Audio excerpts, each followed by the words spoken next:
ខ្ញុំត្រូវតែចែករំលែកដើម្បីឲ្យបងប្អូនប្រជាជនខ្មែរបានស្អាតគ្រប់គ្នាបងឃើញអត់ feedback ណា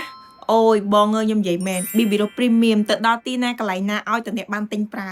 គឺសរសើរតគ្នាតែម្ដងបងប្អូនចាមុខរបស់ខ្ញុំណាខ្ញុំតប់ make up ជាមួយនឹង BB គឺខ្ញុំក្រាលតំណប់ពីក្រោមរហូតតែម្ដងគឺអត់អាចខ្វះបានហើយប្រើជាប្រចាំថ្ងៃមុនទៅធ្វើការមុនទៅហាង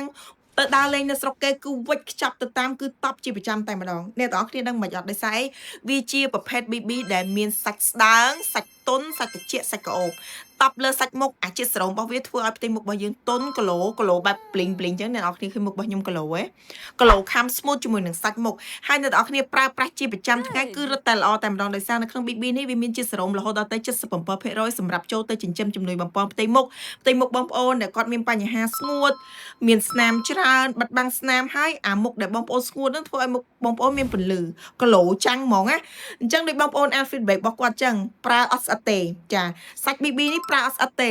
ប្រើទៅលក្ខណៈមួយថា smooth ចូលជាមួយនឹងសាច់មុខរបស់យើងហ្មងណាហើយបងប្អូនអ្នកដែលគាត់មានស្នាមជាំអាចរុយអីតិចអីហ្នឹងណាចាធ្វើការតបប្រើប្រាស់ជាមួយនឹង BB Rose Premium គឺបិទបាំងស្នាមបានយ៉ាងល្អទៀតរណាមានបងប្អូនចាមានជាតិសរោមចូលទៅចិញ្ចឹមបំពង់ផ្ទៃមុខមានជាតិ UV ការពារកម្ដៅថ្ងៃសំខាន់